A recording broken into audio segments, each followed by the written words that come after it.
All right, who the fuck did I marry? Part 2. So we both put on the table what it is that we wanted. We both had established we were dating for marriage. We were not dating just to date. We were not trying to be friends with benefits and none of that. So the dinner at Cheesecake Factory went really well. We laughed, we joked, we talked about people, which is kind of up my alley, my sense of humor.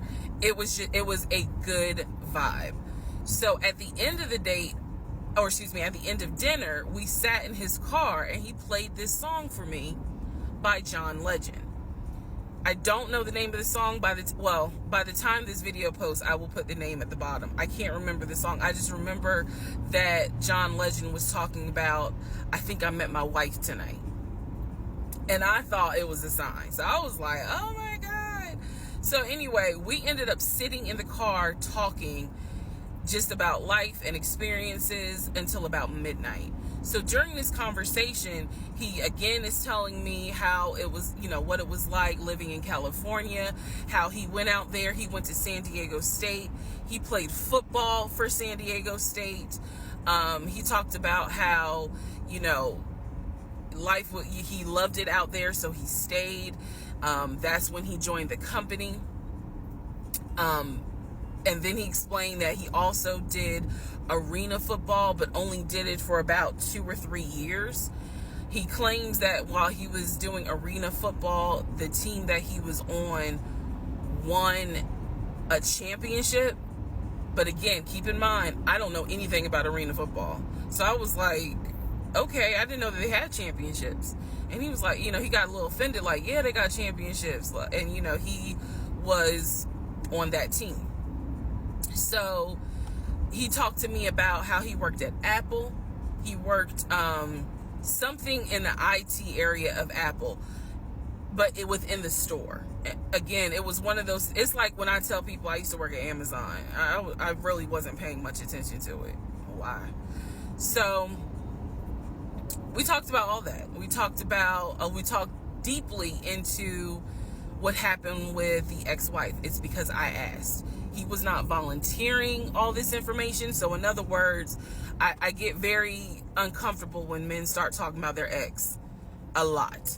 That's not what happened. I was asking questions because I was really trying to figure out, okay, are you ready for a relationship, or are you still missing her? So we talked about that. We talked about my exes. That was a mistake I made because I talked about how I dated at one point in time somebody I worked with. That will come back later. And he seemed real cool about it. He was like, that was before me and blah, blah, blah. So the conversation was good. Midnight comes and I go home. Yes, I went home. We ended up talking. Mind you, our first date was March 7th. And within about 2.5 weeks, Brian Kemp, our governor, shut Georgia down. We were going to be on lockdown. So during those 2.5 weeks, we talked every day. We went out again at Red Lobster. I remember Red Lobster. But everything was going great. The issue was, where are we going to quarantine? So the question was, are we going to quarantine at his place, which he had like a studio type of situation. Like, it clearly, where he was staying, I was like, it's like a studio apartment, but he kept telling me like, this is temporary because I'm looking for a house. Like, he showed me the email from a woman who worked at the company where she was out on maternity leave, but she was putting him in contact with a realtor to help him find a townhome or a single family house. So I was just like, okay, this is definitely temporary. Like, he's not trying to stay here long term. And she was apologizing in the email. I'm so sorry, this should have been taken care of before you got here, but it wasn't. Da, da, da, da, da. I saw the email. I read it. I read the email. So the decision was, we're going to quarantine at the studio, or we're going to quarantine in my house? First mistake I made. Well, there's a lot, but this was a mistake I made. So ladies, caution moment. During one of our dates, because keep in mind, in those 2 weeks, we were seeing each other quite a bit. Nothing physical or anything like that. Just two people who I thought were really on some. All right, let's see if this is going to grow into something. He came to my house.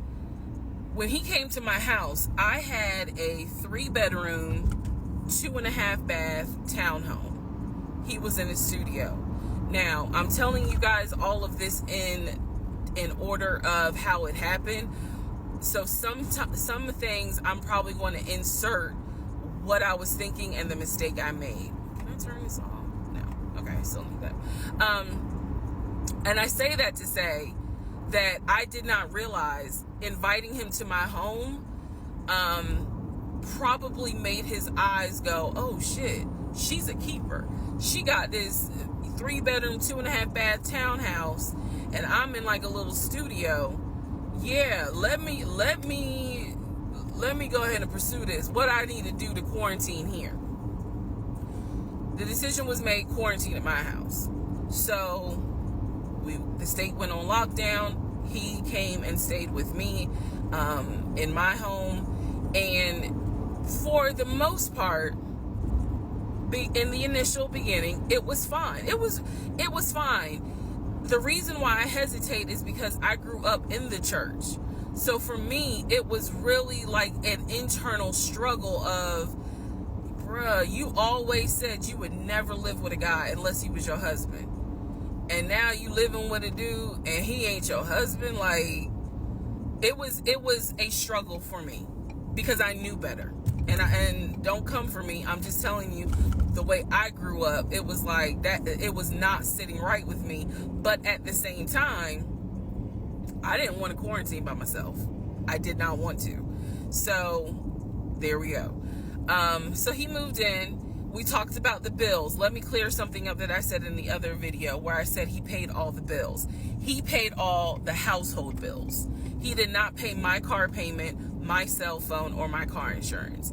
He paid the rent, because my rent at the time was less than $1,000. He paid the utility bills. And so when he's telling me that he's a regional manager, I was like, wow, okay, so you got money. And so he paid all the household bills. So my check really was just taking care of me, myself, and I. And I am not, this is where it's not going to make me look good, but it's the truth. It was intoxicating to not have to worry financially about how to pay the bills. It was a wonderful feeling. And so I kind of pushed to the side the fact that, yeah, you shacking up, because it's like, but your paycheck, you don't have to worry right now. Like, he's taking care of all of April's bills before April even comes, because this was still March. So we're living together, and I'm cooking, I'm cleaning, he's helping to cook and clean, and then we have a conversation about house. Is he still going to buy a house just for him, or is he going to buy a house where it's for us? Because we are going to try to make this thing work, be official, get married, have a family. So the question now on the table is, what are we going to do? Because I didn't want to stay in Riverdale, Georgia. I did not want to raise a family there. I refused to have a baby in Clayton County. So the decision was made, let's start looking for a house for both of us. Remember, he was already looking for a house for him. But then he was like, you know what? We're together. I plan to marry you. Let's look for a family home for the two of us.